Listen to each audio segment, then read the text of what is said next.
Let's mic news at 6। ये है let's mike modern radio. आप सुन रहे हैं न्यूज 86 समाचारों के साथ मैं महेश सिंह।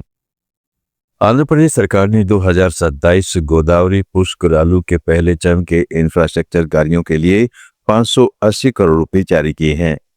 इसमें कुल 1500 करोड़ रुपए के प्रस्ताव केंद्र को भेजे गए थे।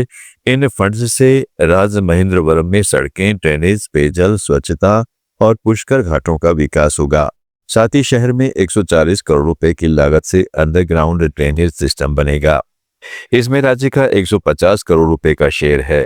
लाखों श्रद्धालुओं के आने की संभावना को देखते हुए स्थायी इंफ्रास्ट्रक्चर पर जोर दिया जा रहा है, जो पर्यटन और स्थानीय अर्थव्यवस्था को बढ़ावा देगा। तमिलनाडु के गहरे समुद्र मछुआरे दो तरफा उपग्रह संचार की मंजूरी की मांग कर रहे हैं, जो सुरक्षा के साथ साथ बाजार पहुंच और आय बढ़ाने में मदद कर सकता है। वर्तमान में वेसल मॉनिटरिंग सिस्टम केवल लोकेशन ट्रैकिंग और महंगे 25 रुपए प्रति मिनट कॉल तक सीमित है, जबकि केंद्र गहरे समुद्री मछली पकड़ने को बढ़ावा दे रहा है। दो तरफा कनेक्टिविटी से मछुआरे मौसम, मछली की जानकारी प्राप्त कर ईंधन बचत कर सकेंगे और समुद्र में ही कैच की तस्वीरें भेजकर खरीदारों से बेहतर दाम पर सौदा कर सकेंगे। देश के 64,414 मशीनीकृत मछली पकड़ने वाले जहाज हैं, जिनमें इस तकनीक से आर्थिक दक्षता और आय में खासी बढ़ोतरी मुमकिन है। कर्नाटक में पूर्व मैसूर रॉयल फैमिली ने बेरुंडा कॉफी ब्रांड के तहत 3 स्पेशलिटी कॉफी वैरायटी लॉन्च की है, जो चिकमंगलूर, BR हिल्स और कुर्ग से सोर्स की गई double A grade chicory free coffee है। राजकुमारी जयपाल श्री अनिल के नेतृत्व में यह कदम पारिवारिक परंपरा को आगे बढ़ाता है, जिसमें सस्टेनेबल सोर्सिंग, शेड ग्रेन और महिलाओं की भागीदारी पर जोर है। कर्नाटक देश का 70% कॉफी उत्पादन करता है, लेकिन भारत में प्रति घरेलू खपत सिर्फ 70 ग्राम सालाना है, जबकि यूरोपीय देशों में 12 से 15 किलोग्राम है। आंध्र प्रदेश के मुख्यमंत्री चंद्रबाबू नायडू ने कडप्पा जिले के JSW स्टील के 16,350 करोड़ रुपए के ग्रीन स्टील प्लांट के निर्माण कार्य की आधारशिला रखी।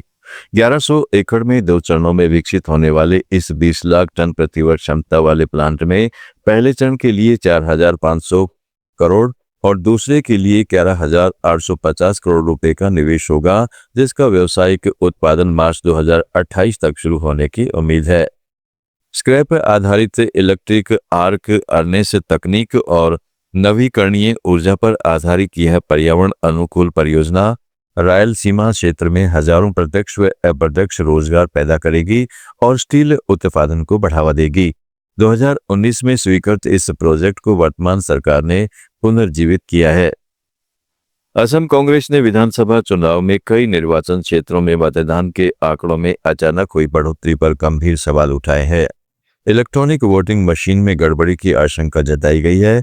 पार्टी के वरिष्ठ नेता रिपुन बोरा ने गुवाहाटी में प्रेस कॉन्फ्रेंस कर मुख्य चुनाव आयोग से इस मामले में उच्च स्तरीय जांच की मांग करते हुए मुख्यमंत्री हेमंत बिस्वा शर्मा के नतीजों से ठीक पहले किए गए जापान दौरे के समय पर भी आपत्ति उठाई है। पार्टी का आरोप है कि मतगणना से पहले मुख्यमंत्री का इस तरह विदेश जाना कई तरह से संदेह पैदा करता है। हालांकि सत्ता पक्ष ने इन आरोपों को निराधार बताया है। त्रिपुरा के मुख्यमंत्री माणिक शाह ने अगरतला से असम के शिवभूमि तक पूर्वोत्तर की पहली main line electric multiple unit यानी मेमू ट्रेन को हरी झंडी दिखाई। करीब 3,600 यात्रियों की क्षमता वाली इस आधुनिक ट्रेन में CCTV कैमरे और GPS से ट्रैकिंग जैसी सुरक्षा सुविधाएं दी गई है।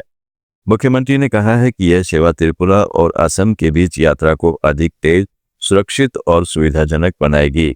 उन्होंने यह भी बताया कि अगरतला अखौरा रेल लिंक जल्द शुरू होने की उम्मीद है, जिससे बांग्लादेश के साथ रेल संपर्क भी मजबूत होगा। वहीं राज्य सरकार ने असम के चंद्रनाथपुर से सबरूम तक डबल रेल लाइन बिछाने का प्रस्ताव भी रखा है, ताकि क्षेत्रीय कनेक्टिविटी को और बेहतर बनाया जा सके। आप सुन रहे थे let's mike modern radio. Follow कीजिए हमें हमारे सोशल मीडिया प्लेटफॉर्म